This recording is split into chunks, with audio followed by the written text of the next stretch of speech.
A Associação Espírita Irmã Nilza e Amor apresenta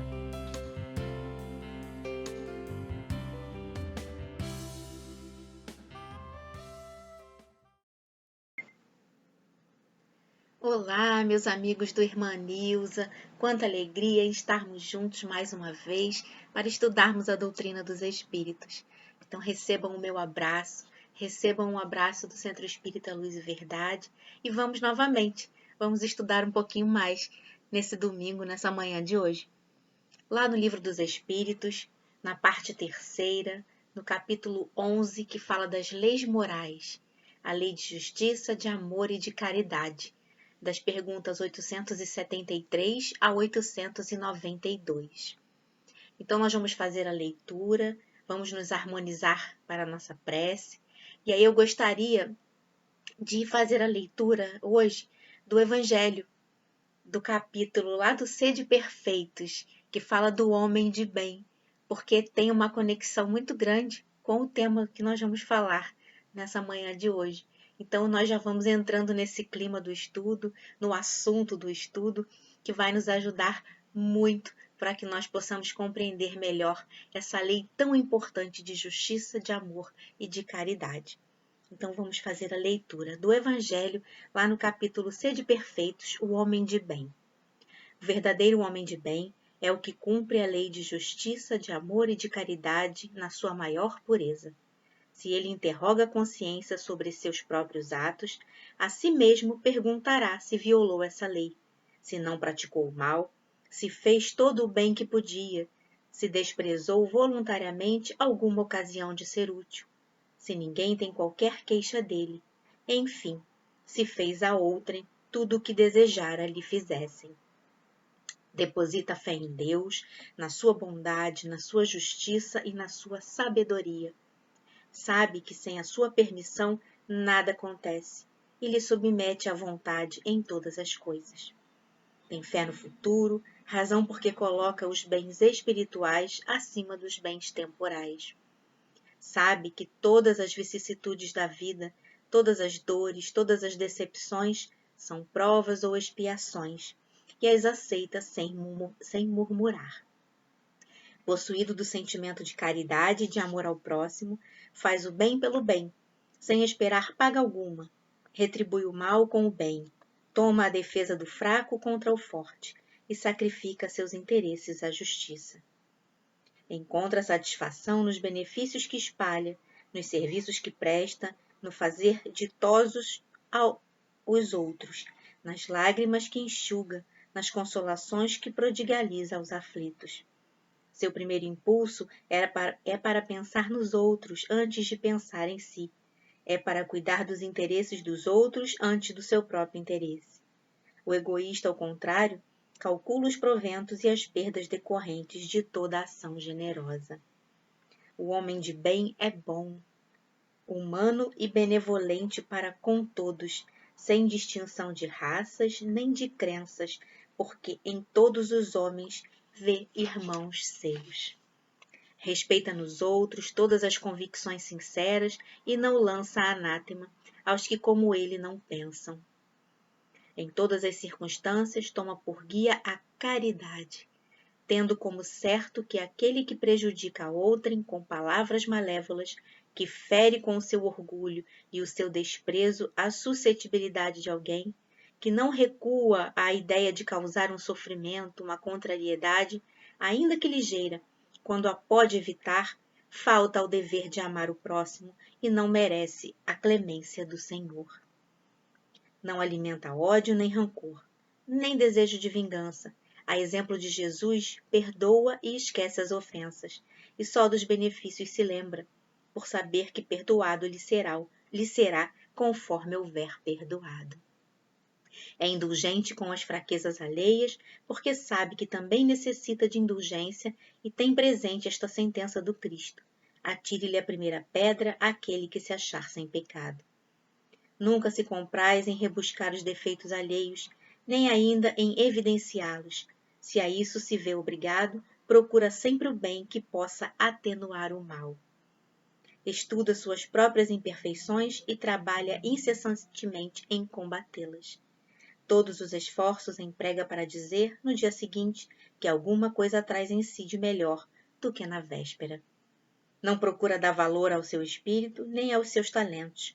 A expensas de outro, aproveita, ao revés, todas as ocasiões para fazer ressaltar o que seja proveitoso aos outros. Não se envaidece da sua riqueza nem de suas vantagens pessoais, por saber que tudo que lhe foi dado pode lhe ser retirado. Usa, mas não abusa dos bens que lhe são concedidos, sabe que é depósito de que terá de prestar contas e que o mais prejudicial emprego que lhe pode dar é o de aplicá-lo à satisfação de suas paixões. Se a ordem social colocou sob o seu mando outros homens, trata-os com bondade e benevolência, porque são seus iguais perante Deus. Usa da autoridade para lhes levantar a moral, e não para os esmagar com seu orgulho. Evita tudo quanto lhes possa tornar mais penosa a posição subalterna em que se encontram. O subordinado, de sua parte, compreende os deveres da posição que ocupa e se desempenha em cumpri-los conscientemente. Finalmente, o homem de bem respeita todos os direitos que aos seus semelhantes dão as leis da natureza, como quer que sejam respeitados os seus. Não ficam assim enumeradas todas as qualidades que distinguem o homem de bem, mas aquele que se esforce por possuir as que acabamos de mencionar, no caminho se acha que a todas as demais conduz. Então vamos fechar os nossos olhos, vamos elevar os nossos pensamentos ao alto, agradecendo pela oportunidade bendita de tantos ensinamentos que nos chegam, de tantos ensinamentos que nos envolvem, para que possamos caminhar com mais segurança na nossa jornada de progresso. Que possamos esclarecidos, consolados, firmes na nossa fé e na vontade de realizar todas as transformações que necessitamos, possamos, Senhor, seguir adiante, sempre sabedores das nossas tarefas, dos nossos deveres, sempre buscando cumpri-los com o melhor que podemos oferecer naquele dia. Então, que envolvidos, Senhor, na Tua bondade, na Tua doçura e na Tua brandura, possamos iniciar o estudo desta manhã, sempre Te agradecendo e servindo e amando nesta grande seara que o Senhor nos convida todos os dias. Dá-nos licença para iniciarmos o estudo na manhã de hoje. Que assim seja, Senhor, graças a Deus. Nós sabemos que foi uma leitura um pouquinho mais longa, não é? Mas, ao mesmo tempo, é tão importante para que nós possamos compreender um pouco mais sobre o tema que vamos falar nessa manhã. Um tema que diz respeito a todos nós, um tema que faz parte da nossa vida, do nosso cotidiano.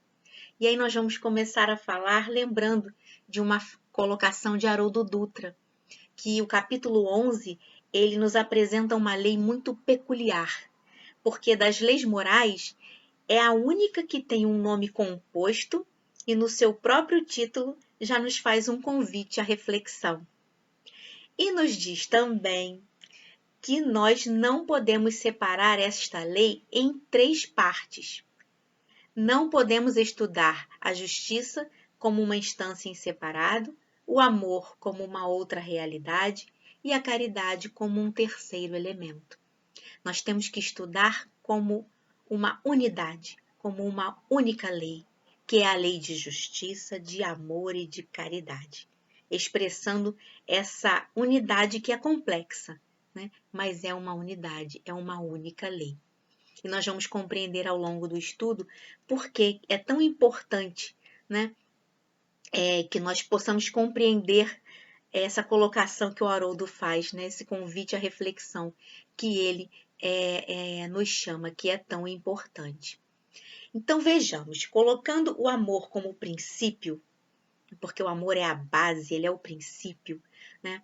Ele é o que nos fortalece, é o que nos impulsiona. Nós estamos dizendo que ele é essa sustentação, que ele é a base de tudo. Não esquecendo que o universo é regido pelo amor, o amor do nosso Pai maior, do nosso Criador.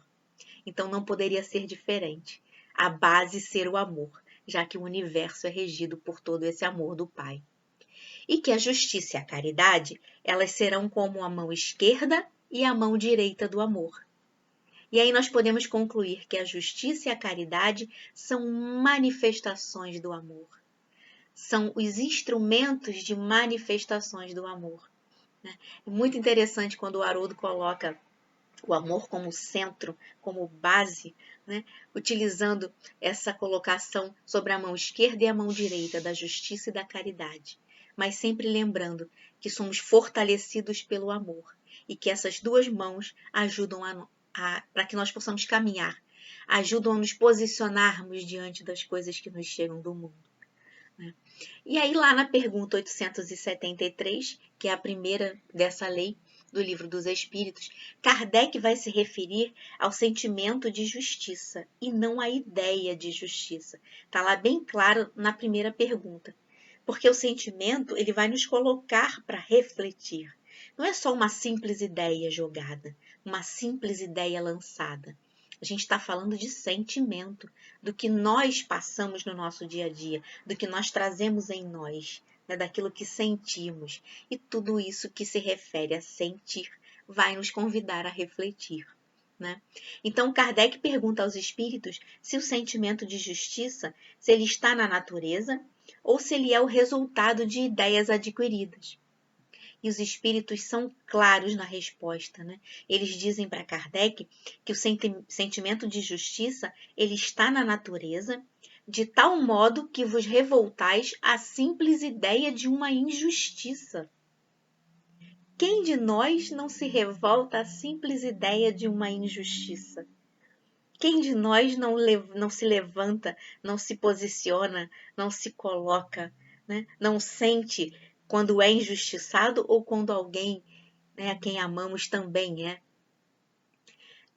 E eles completam dizendo para Kardec que o progresso moral ele desenvolve, sem dúvida, esse sentimento de justiça. Mas ele não dá esse sentimento, ele ajuda a desenvolver, porque esse sentimento nós já trazemos em nós. Então, à medida que nós vamos caminhando, nós vamos conseguindo compreendê-lo melhor. E eles completam: Deus o pôs no coração do homem, eis porque encontrais com frequência em homens simples noções mais exatas de justiça do que naqueles que possuem grande saber. Eles completam essa resposta para Kardec. E aí nós separamos aqui para falarmos um pouquinho sobre dois pontos principais dessa resposta. O primeiro é que o progresso moral ele vai desenvolver esse sentimento de justiça, porque o progresso moral vai desenvolver sentimentos mais apurados, né? Que nós vamos ter mais latentes, mais puros, né? Fazendo com que o espírito tenha uma maior compreensão dessa lei de justiça, de amor e de caridade. Então, cada vez que nós vamos apurando os nossos sentimentos, né, desenvolvendo esse senso moral, nós vamos nos sintonizando mais e compreendendo mais essas questões. E aí, nós vamos, é claro, conseguindo desenvolver esse sentimento de justiça, como os espíritos falam para Kardec, né, na primeira pergunta. Então, essa compreensão que vai transformar, é ela que é a responsável pela reforma que a criatura vai fazer tanto nos seus pensamentos como nos seus atos. Né? A criatura somos nós, né? Todos nós. Então, a partir dessas transformações, nós vamos reformar pensamentos e atos. E a partir dessa reforma desses pensamentos e atos, nós vamos permitir que a brandura, a humildade, a pureza e a simplicidade de coração façam parte dessa nossa jornada de progresso. Porque nós vamos compreendendo que as coisas que são conectadas conosco pelos nossos sentimentos, elas são muito mais importantes do que as coisas passageiras do mundo. Mas nós vamos ver um pouquinho mais à frente, falar um pouquinho mais sobre isso. E aí eu queria falar também com vocês sobre esse segundo ponto que nós destacamos na mesma resposta, que é quando ele fala que estão em homens mais simples ele não, eles falam, né? Os espíritos falam a Kardec que estão em homens mais simples as noções mais exatas da justiça. Por que os espíritos dizem isso a Kardec lá no finalzinho, completando a resposta? Porque são aqueles despidos do orgulho e da vaidade. São os mais simples que não permitem que os saberes do progresso intelectual lhes tire a visão do que é realmente importante para o espírito, a busca pelo aperfeiçoamento moral. Então, nós sabemos que o conhecimento intelectual, o progresso intelectual, né, nós buscarmos o conhecimento das coisas do mundo, das coisas que elevam a nossa potencialidade, né, a nossa intelectualidade, elas fazem bem, elas são importantes, mas nós sabemos que elas não são mais importantes do que a nossa busca pelo aperfeiçoamento moral todos os dias. Porque o orgulho e a vaidade, eles embaçam os nossos olhos. E muitas vezes, quem de nós já não se pegou achando que sabe tudo? Ou que conhece tudo? Né? Que pode conversar sobre tudo, que pode dar a sua opinião sobre tudo, e muitas vezes não ouvindo a opinião do outro. Nós vamos ver um pouquinho mais à frente sobre o respeito. Quando nós deixamos o orgulho e a vaidade ultrapassarem, se sobreporem, né?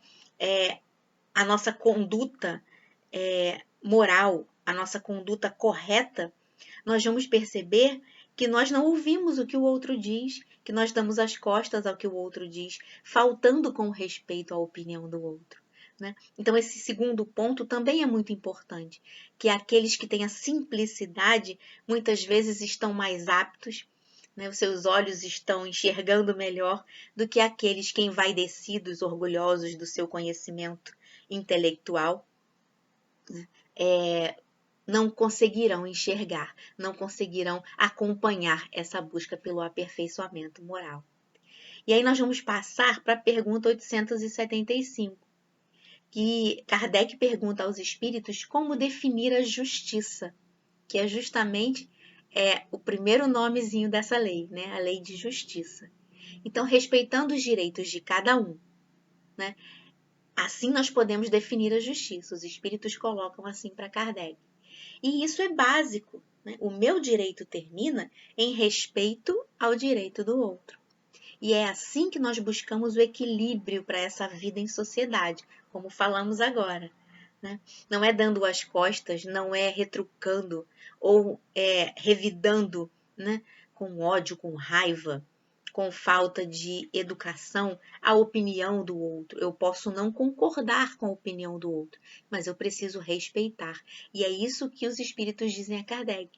É assim que buscamos o equilíbrio para a vida em sociedade, para as nossas relações familiares, entre amigos, de trabalho e tantos outros papéis que nós estamos inseridos diariamente no nosso dia a dia.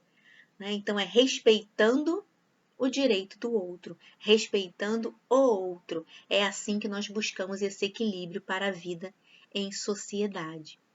E aí nós destacamos algumas colocações dessa resposta dos espíritos. A primeira é que a verdadeira justiça, ela não pune. Ela vai nos dar condições de nós sermos quem nós realmente somos. E é aí que nós nos mostramos.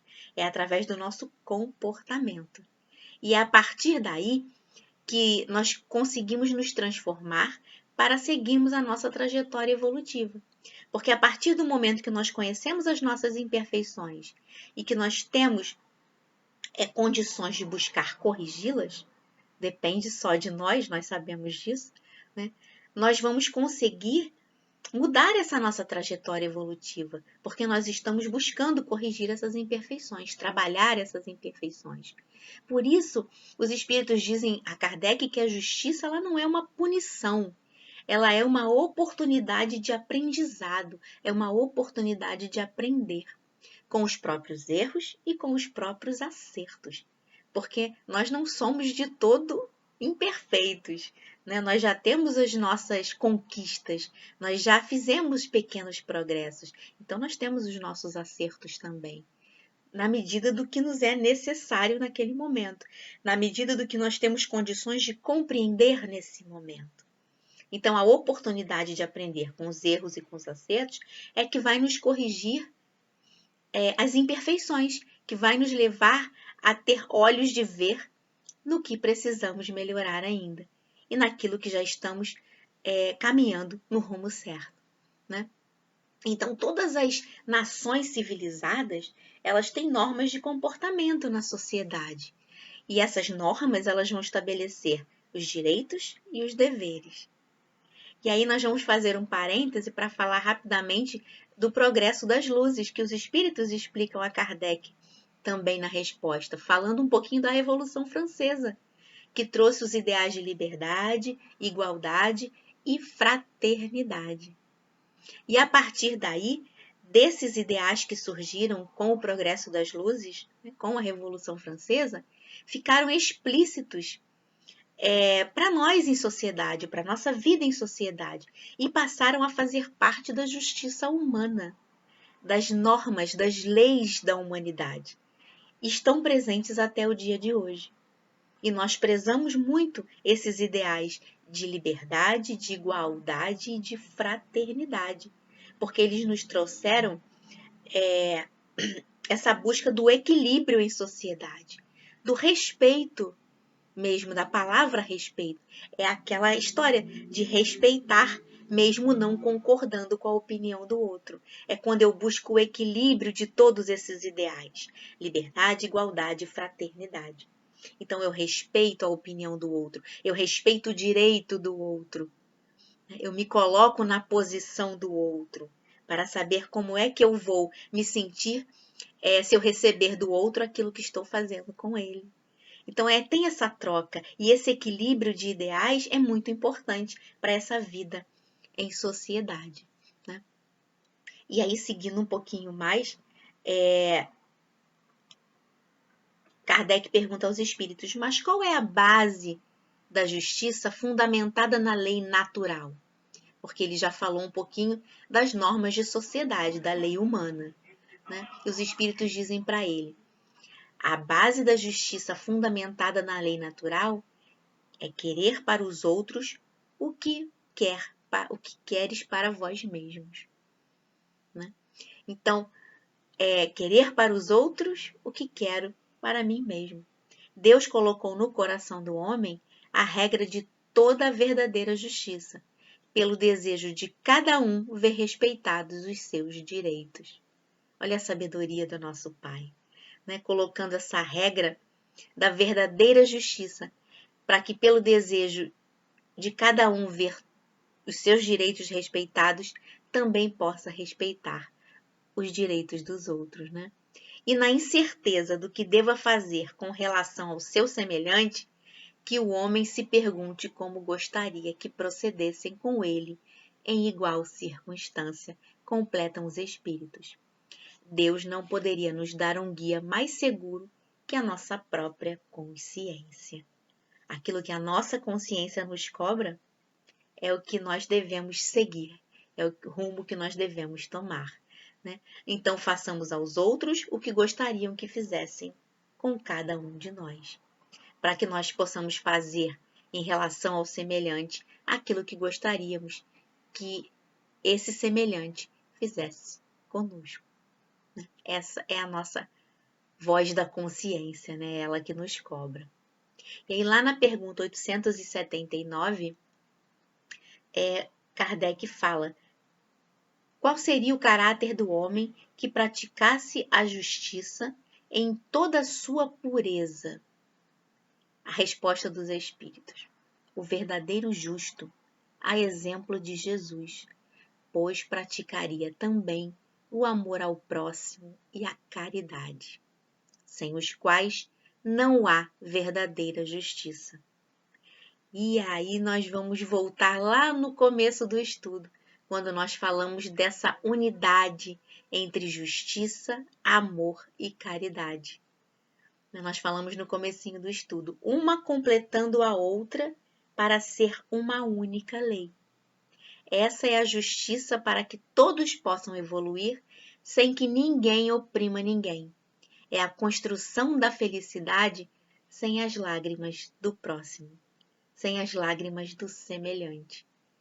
Então, eu consigo praticar e exercitar a justiça para que todos possam evoluir sem oprimir ninguém, sem desprezar ninguém, sem deixar ninguém para trás, fazendo com que essa construção da felicidade aconteça sem as lágrimas do meu semelhante, do meu próximo. Então, fechando, né, essa primeira parte da lei de justiça, amor e caridade, os espíritos colocam para Kardec essa questão da construção da felicidade, tendo o cuidado, o zelo pelo nosso semelhante, pelo nosso próximo. Essa é uma demonstração de que estamos compreendendo a verdadeira justiça, né? E que estamos compreendendo ainda mais esta única lei que fala de justiça, amor e caridade. Então, seguindo um pouquinho mais nas perguntas, nós não poderíamos deixar de falar da 880. Qual o primeiro de todos os direitos naturais do homem? E os espíritos respondem a Kardec: o de viver. É por isso que ninguém tem o direito de atentar contra a vida do seu semelhante. Só essa pergunta com a resposta dos espíritos já nos daria um outro tema de estudos, né? De falarmos da vida, do direito à vida, né? Daquilo que nós temos que prezar, que ter cuidado, é o nosso bem mais importante.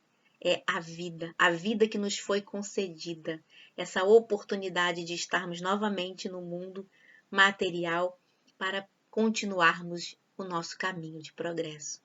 Então, essa vida é muito importante. Esse corpo físico que temos é muito importante porque é o nosso instrumento de trabalho, é o nosso instrumento de progresso. Então, não deixemos jamais isso esquecido, né? Como nos diz a resposta dos espíritos lá na pergunta 880. O primeiro de todos os direitos naturais do homem é o de viver, e por isso ninguém tem o direito de atentar contra a vida do seu semelhante. Seguindo um pouquinho mais, porque é um ponto grande, nós temos muitas perguntas. Então, nós fomos tentando fazer, né, algumas colocações sobre aquelas mais importantes. Na pergunta 886, mas nós vamos falar um pouquinho antes sobre a caridade e o amor ao próximo. Porque a caridade e o amor ao próximo também está lá no Evangelho segundo o Espiritismo, nos exemplos deixados pelo nosso mestre e amigo Jesus. O Evangelho nos fala em vários momentos, em vários capítulos, tanto da caridade quanto do amor ao próximo. E ele vai nos convidar a essas reflexões a partir dos exemplos que o Mestre Jesus nos deixou, nas suas passagens, falando, nas suas parábolas, ensinando, explicando a todos aqueles que o acompanhavam e a todos aqueles que gostavam de ouvi-lo. Seus ensinamentos continuam até hoje, atuais, né, que nos chamam a essa reflexão, que nos conduzem a essa compreensão de que nós precisamos ser esses instrumentos de caridade e de amor ao próximo. Então, que nós possamos usar o Evangelho como esse nosso guia maior, esse nosso condutor diante das nossas aflições do dia a dia, né? De como é que nós podemos trabalhar, a partir dos exemplos do Mestre Jesus, a caridade e o amor ao próximo na nossa vida diária. Então, lá na pergunta 886, que é tão conhecida de todos nós, qual o sentido da palavra caridade, assim como a entendia Jesus? E os espíritos falam a Kardec: benevolência para com todos, indulgência para as imperfeições dos outros e perdão das ofensas. Benevolência, indulgência e perdão. E nós vamos ouvir essas três palavrinhas em vários estudos de várias obras espíritas, da nossa codificação, dos livros que nós estudamos, tanto do Livro dos Espíritos, quanto de Kardec, quanto do Livro dos Médiuns, de obras póstumas. Nós vamos ouvir falar muito sobre a benevolência, a indulgência e o perdão. Então, que nós possamos trazer essas três palavrinhas para próximo, para bem pertinho de nós, porque elas estão intimamente ligadas a essa lei de justiça, de amor e de caridade. Amar o próximo é fazer-lhe todo o bem que nos seja possível e que desejaríamos que nos fizessem. Esse é o sentido das palavras de Jesus. Amai-vos uns aos outros como irmãos. E aí a gente corre lá no Homem de Bem, na nossa leitura inicial. O que eu faço ao longo do meu dia para demonstrar o meu amor ao próximo, para exercitar o meu amor ao próximo? Eram as perguntas que Santo Agostinho se fazia, uma das. E é uma das que nós podemos nos fazer também, porque esse é o sentido da palavra de Jesus. Esse amar ao próximo é fazer-lhe todo o bem que nos é possível, naquele momento. Tudo que nós temos ao nosso alcance. Uma prece é fazer o bem por alguém que esteja em aflição? Sim. Se é o que eu posso fazer naquele momento, então que eu faça uma prece de todo o meu coração, verdadeira, com os meus melhores sentimentos, que com certeza o alto irá ajudar àquele a quem eu direciono essa prece. Muitas vezes nós esquecemos desse instrumento da prece que nos liga e nos coloca em sintonia com o alto. E quanto mais pura, mais verdadeira, mais sintonia fina nós temos com o plano espiritual, né? Então foi isso que Jesus nos convidou. E quando Jesus fala de amar os inimigos? São pequenos trechos que também estão no Evangelho, né? Estão no Livro dos Espíritos e também no Evangelho, falando dentro da caridade, do amor ao próximo. Amar os inimigos certamente não pode ser amar da maneira como amamos a um pai, a uma mãe, a um filho. Certamente não é da mesma maneira, não é esse amor terno. Não foi isso que Jesus quis dizer. Amar aos inimigos é perdoar. É o perdão das ofensas. É retribuir o mal que nos fizeram com o bem. Porque se eu retribuo o mal com o mal, eu estou me colocando no mesmo papel daquele que me fez mal. E Joana de Ângeles fala muito isso pra gente. O mal que me fazem, diz Joana, não me faz mal. O mal que eu faço, esse sim me faz mal, porque me torna um ser mal. Então, se eu retribuo o mal que me fizeram com um mal maior, né, eu estou me colocando na mesma posição. E aí nós vamos viver naquela situação difícil, complicada, por quanto tempo? Né? Mas se eu retribuo o mal que me fizeram com o bem, eu corto, né, aquele laço que não é bom, eu desfaço aquele nó que não faz bem. E ali eu paro todos aqueles sentimentos ainda inferiores que cercam naquele momento, né? Porque eu estou retribuindo o mal com o bem. Então não é trazer o amor terno que eu tenho pelos meus que são próximos, que me são caros e queridos, pelos meus inimigos, mas sim saber perdoar, trabalhar o perdão em mim, retribuir o mal com o bem. Ser benevolente, ser indulgente. E se eu me colocar no lugar do outro, se eu estivesse fazendo o mal, como é que eu gostaria que esse outro se comportasse em relação à minha conduta? Como é que eu gostaria que ele se comportasse comigo? Então, me colocar no lado do outro, no papel do outro, também me ajudará, né? Porque a minha consciência vai ser uma boa conselheira naquele momento. Então, amar os inimigos é isso, é buscar dar o perdão, trabalhar o perdão, retribuir o mal com o bem, né?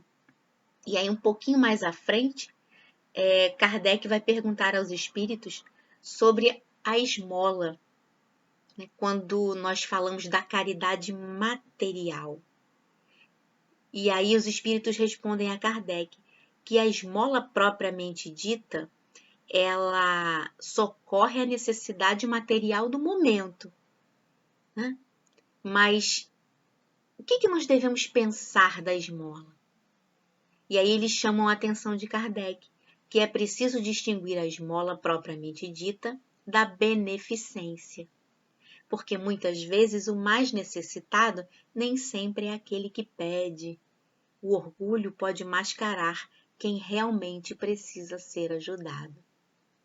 Quando nós estamos ali trabalhando, nos doando, seja para o trabalho de acolhimento àqueles que estão morando nas ruas, àqueles que passam necessidade do alimento, do agasalho, enfim, de tantas formas que nós podemos ajudar aos nossos irmãos, nós nos sentimos tão bem, nós sentimos, apesar das tristezas, das dificuldades que nós percebemos por esse caminho, né, trabalhando com os irmãos em tantas dificuldades materiais, nós nos sentimos bem, porque muitas vezes o bem maior está sendo feito para nós, em nós, e não àquele a quem estamos ajudando materialmente. E é essa beneficência que os espíritos falam a Kardec, né? Saber que muitas vezes o necessitado nem sempre é aquele a quem estamos ajudando. Muitas vezes somos nós mais necessitados do que aquele a quem estendemos a mão, né? Porque o nosso orgulho mascara o que realmente nós estamos precisando naquele momento. E a esmola propriamente dita, que os espíritos disseram a Kardec, que socorre na necessidade material do momento, e a partir daí, muitas vezes, vai ser aquela alavanca para mudar os rumos. Porque a necessidade material, ela muitas vezes vai despertar a vontade de mudar a direção daquela criatura e tomar um caminho melhor, apesar de todas as dificuldades que ele está encontrando naquela sua jornada. Né? Muitas vezes ela vai alavancar. Então, a necessidade material, né? a esmola material é a necessidade material do momento. É essa necessidade que nós vamos atender. Mas, a partir daí, ela pode ser uma alavanca para que esse despertar da criatura que está sendo ajudada aconteça. Né? E a esmola que a gente vai trabalhar a beneficência é aquela em que o necessitado, muitas vezes, nem sempre será aquele que está pedindo, mas muitas vezes aquele que está doando algo, aquele que está trabalhando em prol de alguma causa, de algum bem maior, para um bem maior, né? Porque tudo no mundo material é transitório, nós sabemos, é passageiro, né? Tudo no mundo material é passageiro. E à medida que nós vamos superando as dificuldades e aprendendo com elas, nós vamos também nos transformar. E muitas vezes nós vamos conseguir essa transformação para melhor. Porque nós estamos ali exercitando, trabalhando, colocando as mãos no trabalho todos os dias, né? Trabalhando o bem que está em nós e que às vezes estava ali adormecido, né? Quietinho e precisava de um impulso, de um empurrãozinho, para começar a ser despertado. Então, por isso que nós temos que ter essa consciência de que nós podemos mudar, nós podemos despertar a qualquer momento. Basta que nós tenhamos vontade para fazer isso, né? Trabalhando principalmente esse amor ao próximo, trabalhando a caridade, trabalhando pelo outro, para o outro. E aí nós fazemos um bem muito maior, na maioria das vezes, a nós mesmos, né? Porque nós sabemos que a transformação, ela é necessária, né? A nossa reforma íntima, ela é urgente para que nós possamos compreender melhor essa nossa caminhada rumo ao aperfeiçoamento moral, né? E aí nós vamos caminhando para o final do nosso estudo, mas vamos falar do amor materno e filial, que é o último item dessa lei de justiça, de amor e de caridade.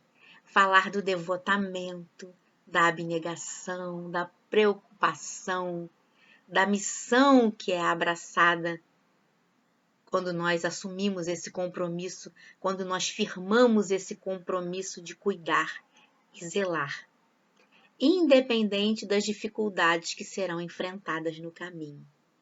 Porque nós sabemos que dentro da maternidade, né, nós poderemos ter espinhos, tormentas, tempestades, mas também poderemos ter abraços, laços de amizade, amores que caminham lado a lado, que fazem de tudo, né, para superar, para melhorar, fazendo parte de um longo aprendizado, de um longo caminho de aprendizado. Então, todos esses esforços para conduzir quem nos foi confiado pelo caminho do bem, principalmente pelo nosso próprio exemplo.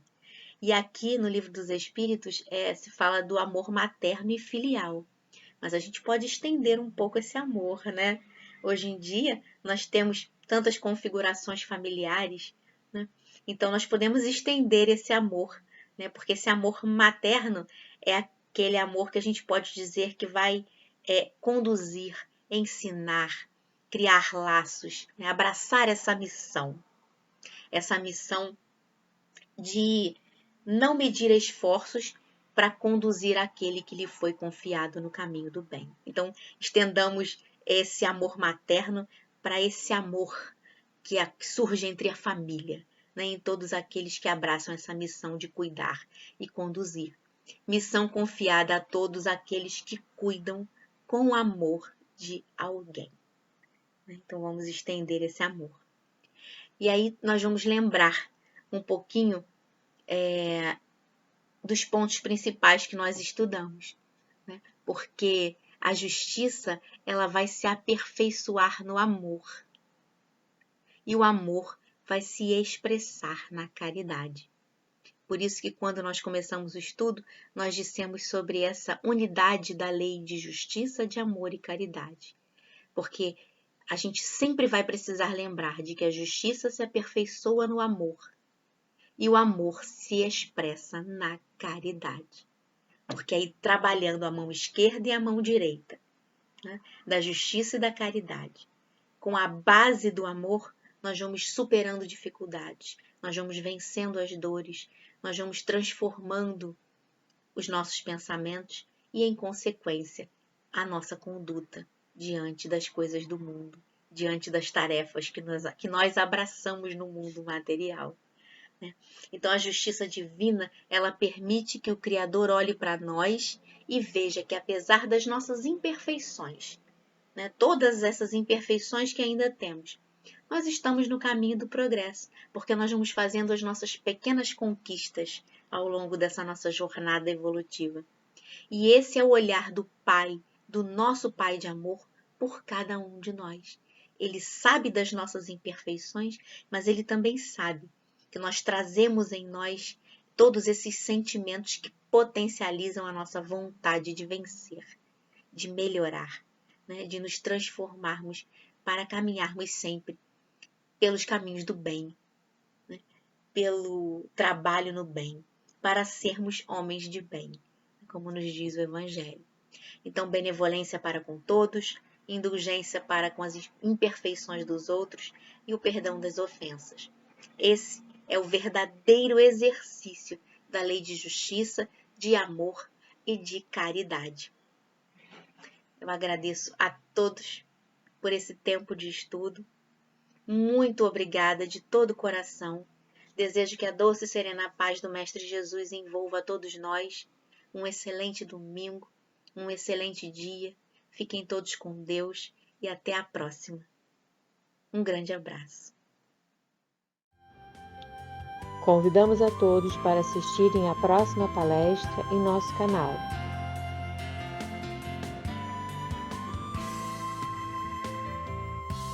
Aguardamos vocês!